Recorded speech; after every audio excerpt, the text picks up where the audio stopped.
Olá, pessoal! Neste vídeo, nós vamos realizar classificação não supervisionada com o QGIS.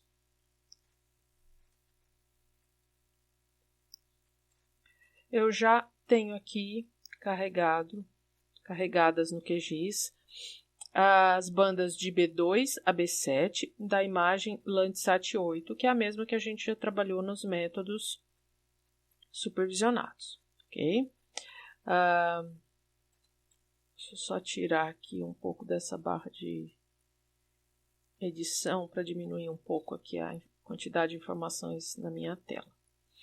Pois bem, tenho aqui as imagens de B2 a B7, vou indicá-las no band 7 do plugin SCP, que é o mesmo que nós utilizamos também para classificação supervisionada. Tá? Aqui eu já tinha um band 7 que eu tinha usado antes, ó, que não tem mais nada a ver. Então, vou resetar esse band 7. Sim, quero resetar e vou trabalhar com minhas bandas novas aqui. Tá? Então, aqui, ó, B2 a B7. Vou indicar que eu estou trabalhando com Landsat 8, bandas B2 a 7. Ok, beleza.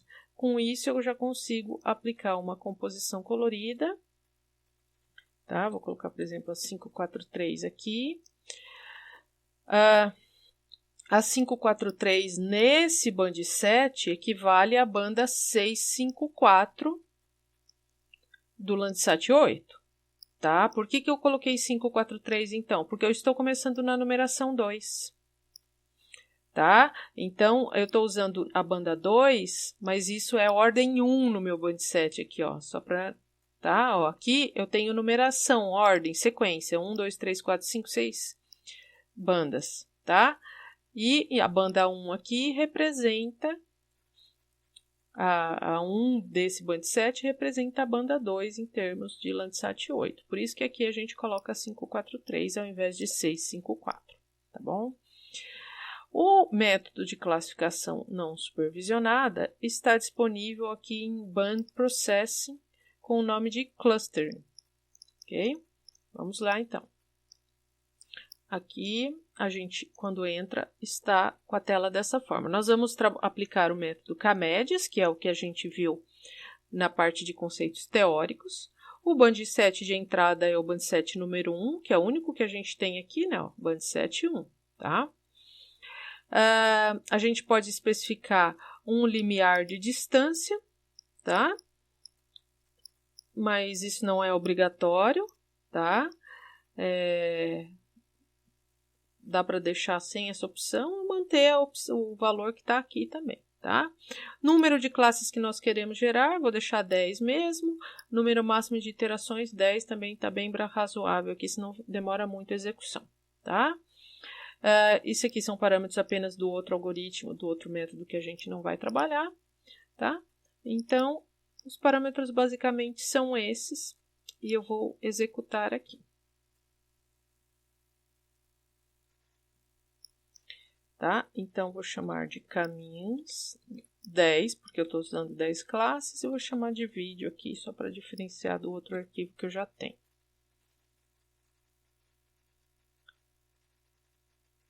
Ele dá uma travadinha, porque na verdade ele começou a execução, tá? Olha lá. E eu vou dar um pause no vídeo, porque ele demorou um pouquinho para executar aqui na minha máquina. Então, eu vou pausar e voltar ao vídeo quando terminar a execução dessa parte.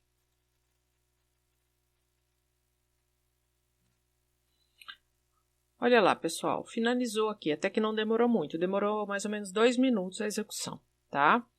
Então, ele mostra para mim essa quantidade enorme de números aqui. O que me importa aqui? Eu não vou me preocupar em avaliar, né, esses valores de assinatura e distância. Importa o seguinte, eu pedi para ele discriminar 10 classes, mas com 10 iterações ele conseguiu discriminar 6 classes, tá?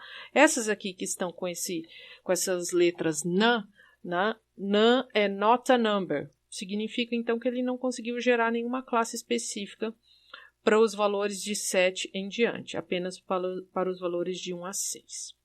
Ok, qual que é a nossa tarefa agora? Verificar tá? Se faz sentido as cores que ele informou aqui. Por que se faz sentido? Porque olha o seguinte,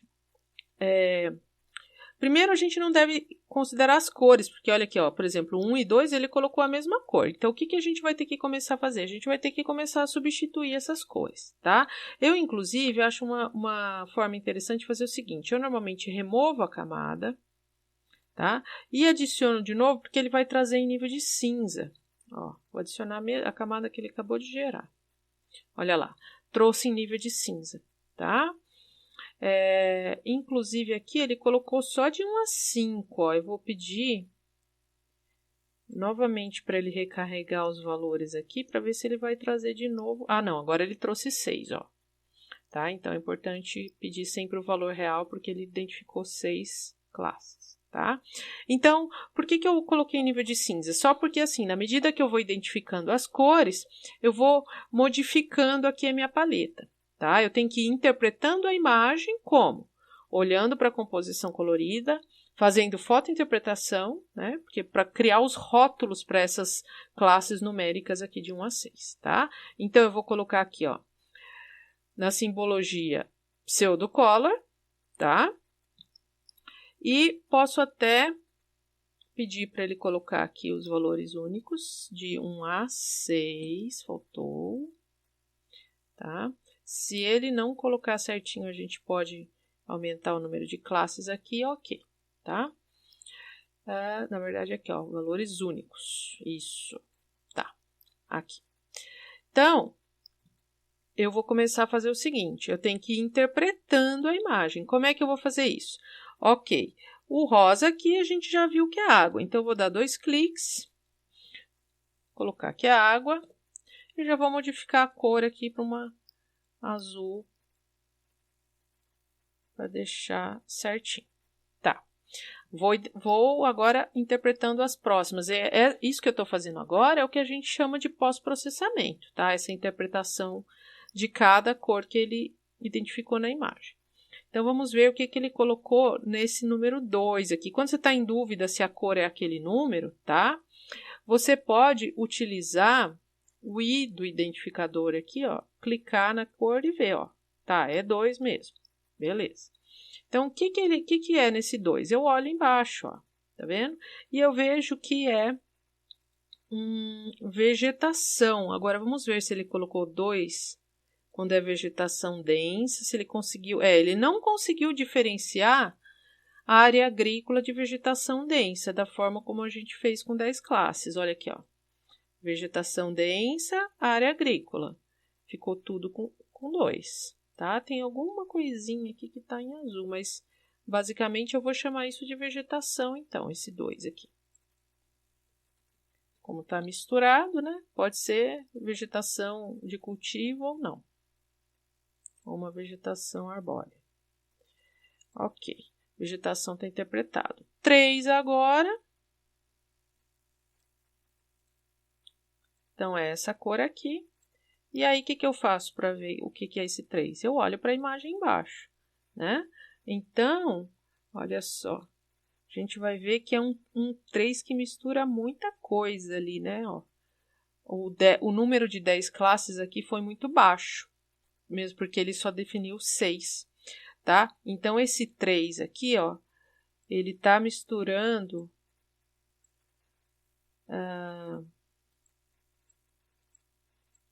até vegetação com solo. Tá muito ruim. Então, quando eu percebo isso, olha aqui, ó. Vamos ver nessa área, ó, fica mais fácil de ver, ó. Ó, toda essa área azul aqui que ele definiu tudo como 3, tem uma mistura grande, né, ó, de uma área de vegetação bem esparsa aqui, com uma área de solo, tá? Então, a gente percebe, isso é um sinal de que o valor 10 foi muito baixo para essa situação. Ele misturou, ele jogou o mesmo valor, tá? Em áreas que têm cobertura do solo diferentes, tá? Então, isso é bem ruim. Eu vou fazer o seguinte, eu vou chamar esse 3 aqui de solo exposto barra vegetação esparsa, certo? Vou colocar um amarelinho aqui, nem um amarelinho, um negócio mais puxado para o bege, ok. Beleza. Não tá beleza, mas só para continuar o processo aqui, tá? A cor 4, pelo que eu vi, não aparece muito nessa imagem. Vamos ver aqui se é o 4, ó. Então, vamos ver o que tem aqui. Ó, aqui é solo exposto, tá? Ó, fica mais fácil de perceber isso. Então, onde está 4, assim, aqui sim, como é solo puro, eu vou colocar um tom de meio marrom aqui.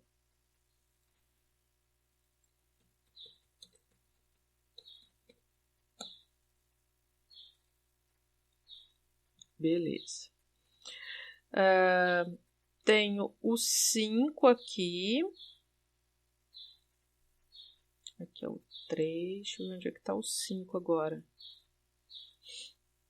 Quando fica difícil, eu normalmente faço o seguinte. Eu mudo esse 5 para uma cor bem forte, que vai me permitir identificar onde é que aparece. Ó, tem um outro lugarzinho aqui, ó. Algumas manchinhas com esse 5. Tá vendo? Então, vamos lá ver o que tem aqui. Olho para a imagem embaixo. Ó, é solo exposto também, tá? Vamos ver nas outras manchas do 5.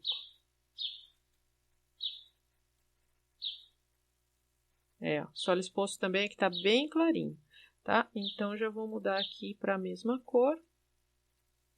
Tá? Vou aqui na parte dos cores recentes, ó. Colocar até a mesma cor do outro solo.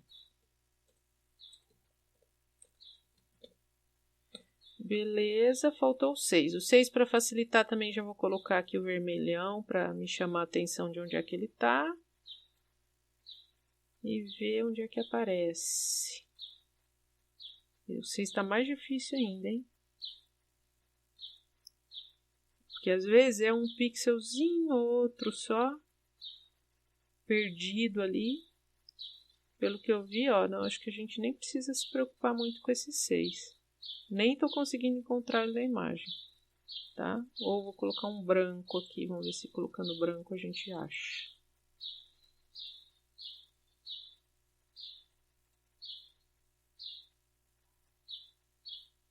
Ó, não consegui encontrar, então eu não vou nem considerar essa imagem, tá?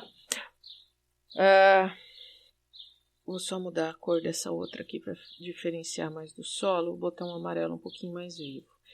Pessoal, o que a gente percebe aqui nesse processo? Aqui, ó, melhorou. A gente percebeu o problema principalmente nessa classe que misturou solo exposto com vegetação, tá? Isso é um indicativo de que eu preciso executar novamente o SCP, o método K-médias, tá? Aumentando o número de classes e o número de iterações. Então, eu colocaria aqui agora 12 classes ou 14 classes e aumentaria o número de iterações para 20 ou 30, por exemplo. E aí repete o processo e vê se ele continua misturando alguma classe, tá? Então, é basicamente dessa forma que a gente vai executando o K-médias. Então, a gente não teve o treinamento, né? Vou direto para a execução, só que eu tenho esse trabalho pós-processamento de identificar as cores que ele mapeou em termos de classes de informação, ou seja, de classes com rótulo, tá bom? Então, essa é a dificuldade do K-médias, tá? Ó, aqui até chamar a atenção de vocês, ó, área urbana, aqui, ó, ele misturou, né, as classes de solo exposto com vegetação, aqui, ó, tá? Enfim, o propósito do vídeo era mostrar como é o processo de execução de classificação não supervisionada, tá? Eu não vou executar novamente aqui, fazer um mapeamento de novo, né?